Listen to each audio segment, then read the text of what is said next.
നമ്മൾ ആരും കെയർ ചെയ്യാത്തൊരു കാര്യം എന്ന് പറഞ്ഞാൽ നമ്മൾ ടൂറിനൊക്കെ പോകുന്ന സമയത്ത് നമുക്ക് സ്വിമ്മിംഗ് പൂളിലോ അതുപോലെ തന്നെ കടൽ വെള്ളത്തിലോ ഒക്കെ കുളിക്കേണ്ടി വരുന്ന സമയത്ത് ഉപ്പിൻ്റെ കണ്ടന്റും അതുപോലെ തന്നെ ക്ലോറിൻ്റെ കണ്ടന്റും ഒക്കെ കൂടിയ വെള്ളമായിരിക്കും. അപ്പോൾ ഇത് യൂസ് ചെയ്യുന്ന വഴി നമ്മുടെ ഹെയർ ഡാമേജ് ആവാൻ സാധ്യതയുണ്ട്.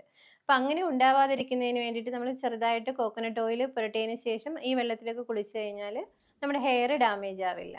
ഇന്ന് നമ്മൾ 7 ഡേയ്സ് ഹെയർ കെയർ ടിപ്പിൻ്റെ ലാസ്റ്റ് വീഡിയോ ആണ്. നമ്മൾ സലൂണിലേക്ക് വന്ന് ഹെയർ കെയർ ട്രീറ്റ്മെൻ്റ് ഒക്കെ ചെയ്തിട്ട് നമ്മുടെ ഹെയർ ഫോൾ കുറയുന്നില്ല എന്നുണ്ടെങ്കിൽ നമ്മളൊരു ഡോക്ടറെ കൺസൾട്ട് ചെയ്യണം. ഡോക്ടറെ കൺസൾട്ട് ചെയ്തതിന് ശേഷം നമ്മുടെ ബ്ലഡ് ഒന്ന് ചെക്ക് ചെയ്തതിന് ശേഷം വൈറ്റമിൻ ഡിയുടെ ഡെഫിഷ്യൻസിയോ അതുപോലെ തന്നെ ഫൈബ്രോയിഡോ തൈറോയിഡോ അങ്ങനെയൊക്കെയുള്ള പ്രോബ്ലംസ് ഉണ്ടെങ്കിൽ ആ ഒരു പ്രോബ്ലംസ് അനുസരിച്ചിട്ട് ഡോക്ടർ തരുന്ന മെഡിസിൻ കഴിക്കുക.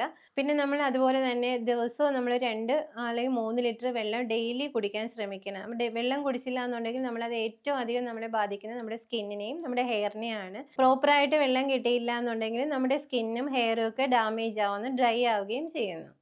പിന്നെ നമ്മൾ രാവിലത്തെ വെയിൽ കൊള്ളുന്നത് വഴി വൈറ്റമിൻ ഡിയുടെ ഡെഫിഷ്യൻസി ഉണ്ടെങ്കിൽ നമുക്കത് ഇല്ലാതാവുകയും പിന്നെ അതുവഴി നമ്മുടെ ഹെയർ ഡാമേജ് കുറയുകയും ചെയ്യുന്നു. പിന്നെ നമുക്ക് ഏറ്റവും ആദ്യം വേണ്ടുന്ന ക്ഷമയാണ്. നമ്മളിത് 1-2 ദിവസം ചെയ്തുകൊണ്ട് മാത്രം നമ്മുടെ ഹെയർ ഫോൾ കുറയില്ല.